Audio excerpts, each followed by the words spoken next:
Assalamualaikum warahmatullahi wabarakatuh. Perkenalkan, saya dari kelompok 4, mata kuliah Pengembangan Media dan Sumber Belajar. Di sini saya akan melakukan observasi di MAN 2 Kota Cirebon. Saya sendiri Lu'lul Munawaroh dengan NIM 2108101180. Ya, perkenalkan, nama saya Melisa dengan NIM 2108101182. Ya, perkenalkan, nama saya Muhammad Nova Ramadhani, nomor induk mahasiswa 2108101191. Nama saya Rizky Amaludin Hernoko dengan nomor induk mahasiswa 2108101177. Assalamualaikum warahmatullahi wabarakatuh. Hamdan wa syukuranillah, amma ba'd. Perkenalkan, kami dari mahasiswa dan mahasiswi IAIN Syekh Nurjati Cirebon sedang berada di MAN 2 Kota Cirebon, ingin melakukan sebuah observasi mengenai pengembangan media pembelajaran, khususnya dalam bidang mata pelajaran Al-Quran Hadis yang diampu oleh Bapak siapa Pak? Mohon maaf, boleh? Mas Hudi. Bapak Mas Hudi SAG ya Pak? Nah, observasi ini kami tujukan untuk tugas dari mata kuliah pengembangan media pembelajaran yang diampu oleh dosen yang terhormat Ibu Zahratus Saidah MAPD. Di sini saya sedang berada di MAN 2 Kota Cirebon bersama rekan-rekan saya. Pemateri kita yang sangat luar biasa di sini, yang terhormat Bapak Mas Hudi SAG. Beliau sendiri mengajar sebagai guru di MAN 2 Kota Cirebon, mengampu berapa mata pelajaran Pak? Mohon maaf. Dua. Masya Allah. Ilmu hadis. Quran hadis dan ilmu hadis. Baik, langsung saja bagaimana kelanjutan dari observasi wawancara kita pada pagi hari ini. Jangan kemana-mana, tunggu selanjutnya. رمضان تجلى وابتسما طوبى للعبد إذا اغتنما رمضان تجلى وابتسما طوبى للعبد إذا اغتنما أرضى مولاه بما التزما طوبى للنفس بتقوى. Mungkin pada kesempatan pagi yang berbahagia ini, alangkah baiknya kita berkenalan terlebih dahulu dengan narasumber kita, sekaligus bercengkraman sehingga agar mudah lebih dekat dan lebih kenal dengan Bapak siapa Pak? Mohon maaf sebelumnya. Mas Hudi SAG. Oke, dengan Bapak Mas Hudi MAG. SAG. Kalau boleh tahu, Bapak sendiri mengajar di MAN 2 ini sebagai pemegang mata pelajaran apa Pak? Saya mengajar di MAN 2 Kota Cirebon sebagai pengajar atau pendidik mata pelajaran Al-Quran Hadis dan ilmu hadis. Baik. Untuk materi pelajaran yang dipegang oleh Bapak sendiri adalah Al-Quran Hadis, kemudian ilmu hadis. Sudah berapa lama kemudian Pak? Saya ngajar di MAN 2, mengabdi di MAN 2 tahun 2022. Tahun 2022 berarti ya menginjak ke 2 tahun sekarang, tahun ajaran baru. Sebelumnya saya mengabdi mengajar di MA Salafiyah Kota Cirebon. Baik, beliau sendiri Bapak Mas Hudi sudah melanglang buana dalam hal pendidik ya Pak, sekaligus pengajar baik di MA maupun di MA aja. Di MA maupun di MA yang tadinya swasta, sekarang alhamdulillah negeri ya Pak ya. Kemudian yang jadi pertanyaan nih Pak, sekarang kan dari kurikulum yang ada, pemerintah mencanangkan kurikulum merdeka, yang mana kurikulum merdeka perlu adanya sebuah media Pak. Nah, apakah di MAN 2 Kota Cirebon ini menggunakan media? Jika pun menggunakan media, itu media apa yang kiranya sering Bapak gunakan untuk pembelajaran saat di kelas Pak? Ya. Sebelumnya kalau berkaitan dengan media pembelajaran, mungkin dari kurikulum yang dulu-dulu juga memang guru diwajibkan lah, kalau enggak belum diwajibkan untuk memakai media pembelajaran. Bukan hanya di kurikulum Merdeka aja, kurikulum 13 dan kurikulum yang sebelumnya memang menggunakan, guru harus menggunakan media pembelajaran. Jadi sudah ditinggalkan media konvensional atau metode pengajaran konvensional, yaitu metode ceramah, itu sudah ditinggalkan. Apalagi di kurikulum Merdeka dengan Merdeka Belajarnya gitu. Dan alhamdulillah di MAN 2 sudah di kelasnya, per kelasnya sudah disediakan infocus. Jadi guru tinggal masuk, bawa laptop, masukkan kabelnya di laptop, langsung menyalakan infocus, langsung ke media pembelajaran. Jadi mungkin lebih diperhatikan ke media, ya bisa PPT, PowerPoint, bisa juga bentuk PDF, bisa juga bentuk gambar-gambar yang melalui slide-slide di infocus itu yang tersambung di laptop itu. Jadi medianya macam-macam lah, bisa pokoknya terfokusnya di infocus, bisa PowerPoint, bisa slide-slide yang lain, gambar-gambar dan mungkin itu.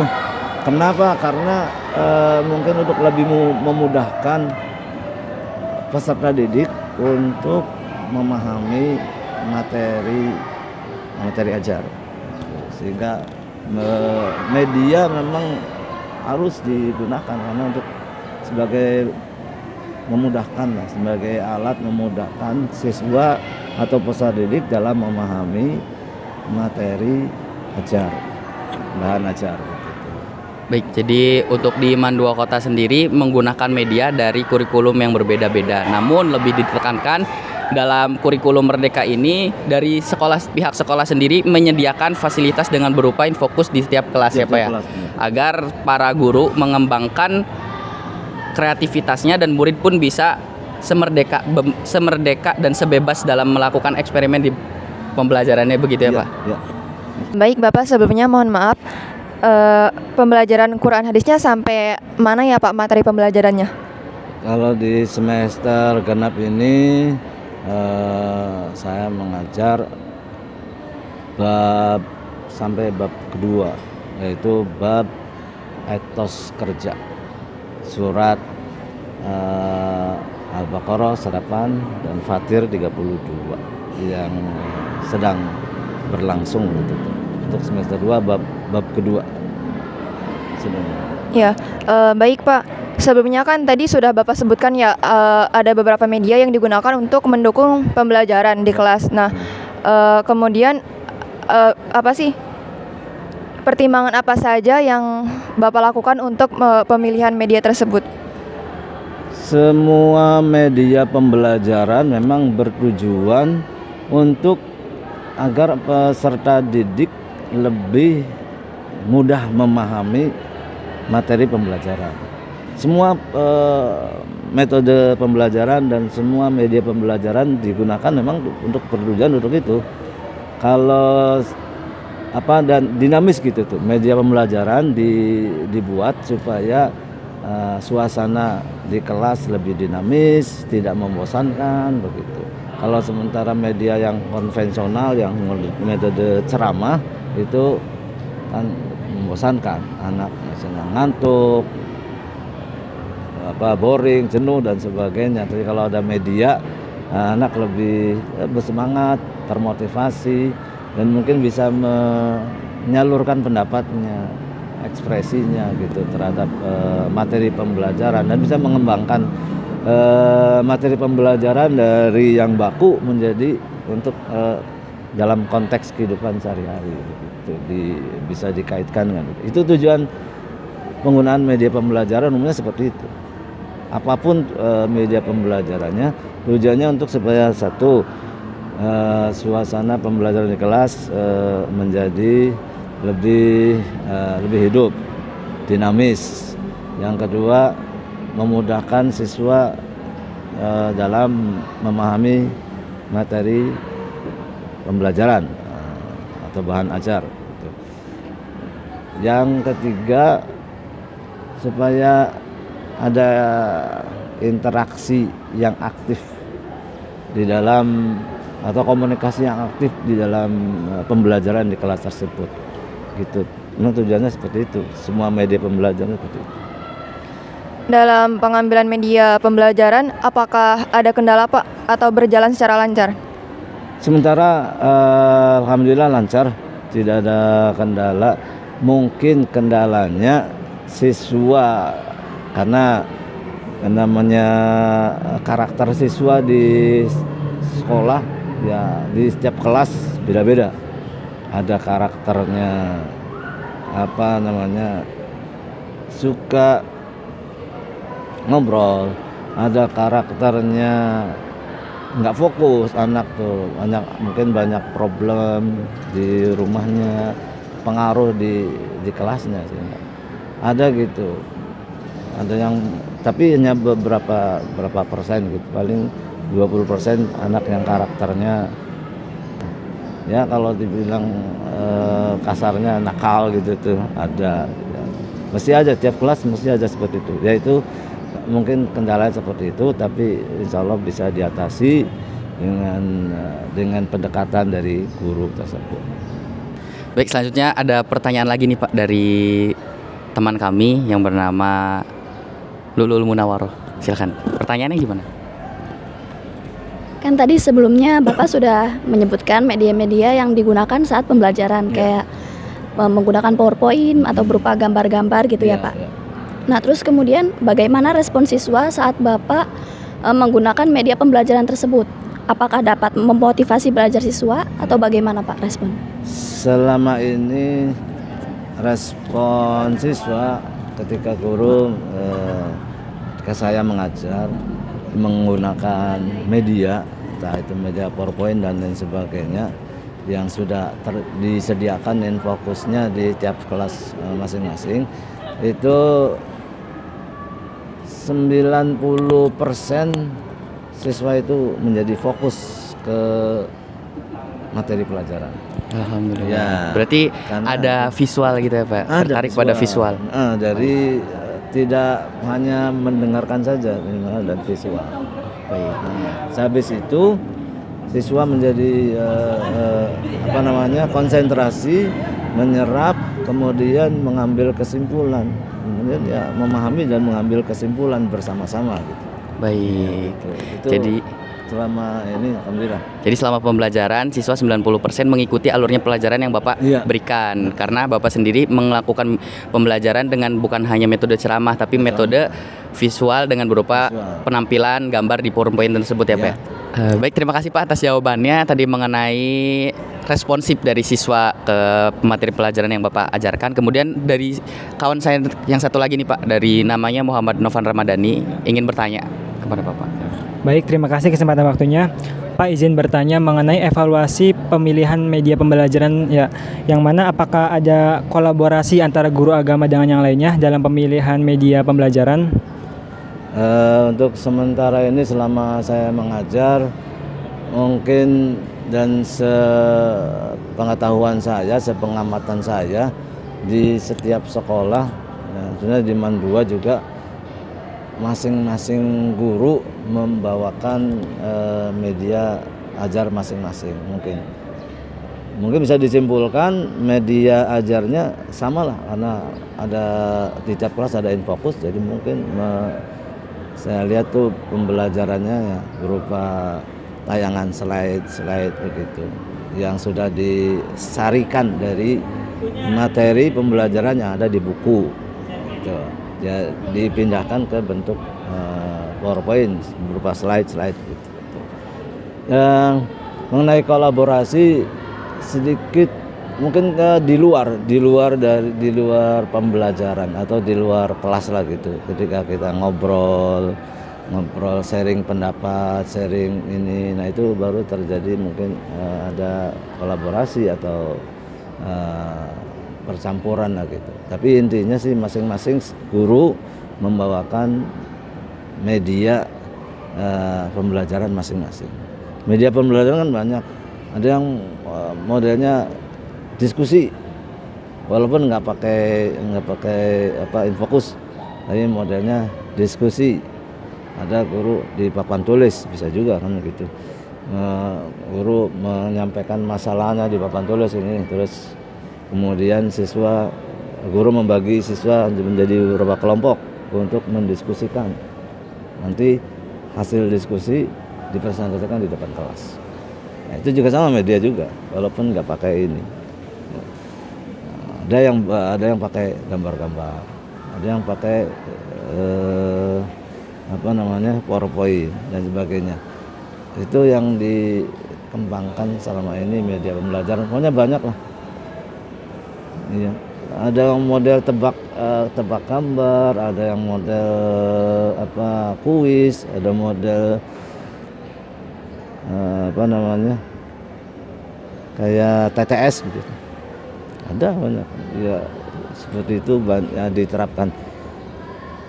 Ya, tapi saya lebih condong ke PowerPoint sih, media PowerPoint, karena di situ bisa siswa bisa fokus terhadap materi dan tidak melebar.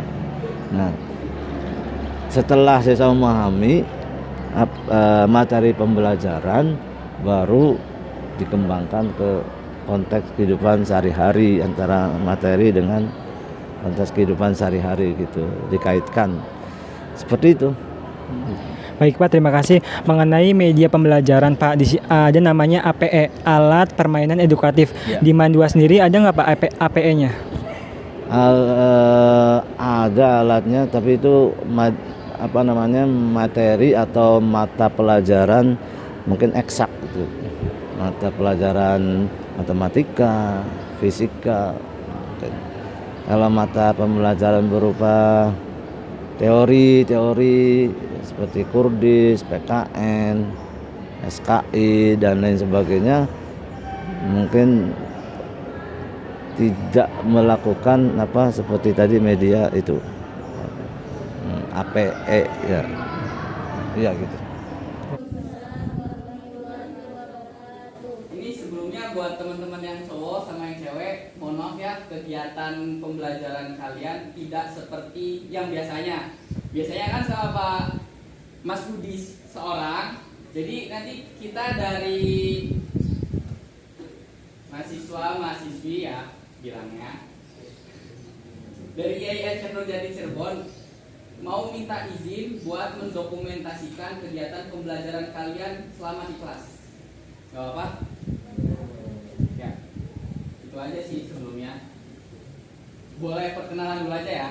Kalau misalkan yang di ujung ada namanya Saudari Lulul Munawaroh. Lulul Munawaroh. Lulu ya, kalau lebih dipanggil. Buat yang cowok-cowok manggilnya Lulu.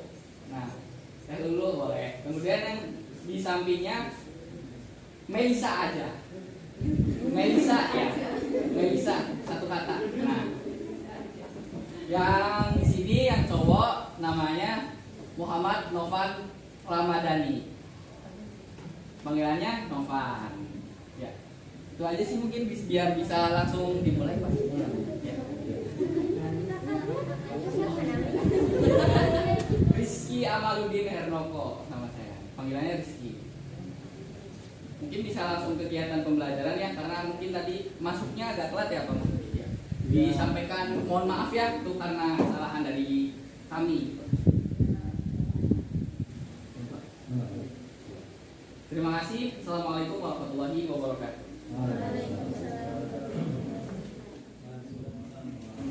Alhamdulillah kita panjatkan bersyukur kehadiran Allah atas segala karunia dan nikmatnya. Kita bersalawat kepada Rasulullah dengan ucapan Allahumma shalli ala sayyidina Muhammad wa ala ali sayyidina Muhammad. Mudah-mudahan pembelajaran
Bagaimana ini atau mengapa?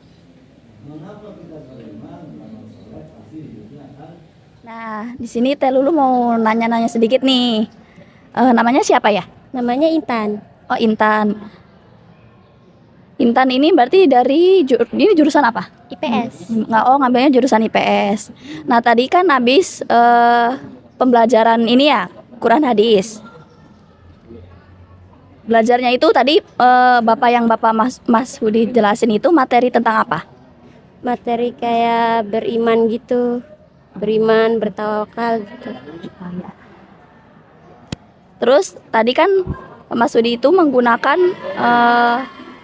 media pembelajaran berupa apa tadi itu? Pak Mas Hudi nampilin apa? Presentasi Presentasinya dilakukan oleh siswa atau gurunya? siswa. Oh, oleh siswa. Terus nih Ade Intan ini tertarik nggak dengan apa media pembelajaran yang tadi disampaikan oleh Pak Masudi? Tertarik nggak menggunakan PowerPoint, ditampilin gambar-gambar kayak gitu? Menarik nggak menurut Intan? Menarik. Menarik. Jadi lebih mudah paham atau gimana? Mudah. Mudah dipahami ya materinya. Terus biasanya kalau untuk mata pelajaran Quran hadis ini Pak Masudi suka ngasih tugas-tugas nggak? Suka menghafal biasanya. Oh, tugasnya biasanya menghafal. Kalau mencatat atau ngisi soal gitu ada? Ada, tapi kadang-kadang aja. Nggak sering. Oh, berarti lebih seringnya ke tugas ya? Iya. Tugasnya menghafal tiap minggu kah? Ada penghafalnya atau gimana? Bab. Oh, Iya, tiap bab bab, harus ada ayat yang dihafal Iya. gitu. Oh, seperti itu. Baik, udah ya. Terima kasih untuk Intan. Mungkin cukup sekian. Ya, baik, selanjutnya kami akan mewawancari salah satu siswa. Sebelumnya siapa Mas namanya? Nama saya Mahmud Abdul Hakim, dipanggilnya Hakim. Hakim. Ya, tadi kan habis pembelajaran. Nah, kalau dalam pembelajaran Quran dan hadis itu apakah guru menggunakan media pembelajaran? Ya, menggunakan media pembelajaran Infocus gitu. Seperti Infocus apa? Iya. Terus Paling itu aja sih. terus tertarik tidak dengan menggunakan Infocus tersebut? Iya, tertarik. Setelah menggunakan media tadi, apakah lebih semangat belajar atau gimana? Biasa aja sih. Biasa aja. Iya, biasa aja. Ya. Terus dalam pemberian tugas, guru tuh lebih dominan praktikum atau lebih ke tulis? Ke hafalan biasanya. Iya. Sama ini, apa namanya, kelompok gitu, kayak praktek gitu. Dalam penyelesaian tugas-tugas itu ada merasa kesulitan tidak dalam proses penilaian ataupun proses pembelajaran?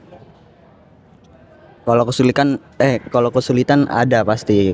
Terutama kalau saya tuh di bidang ini, praktikumnya. Soalnya kayak masih grogi kalau untuk presentasi gitu. Oke, terima kasih Mas ya.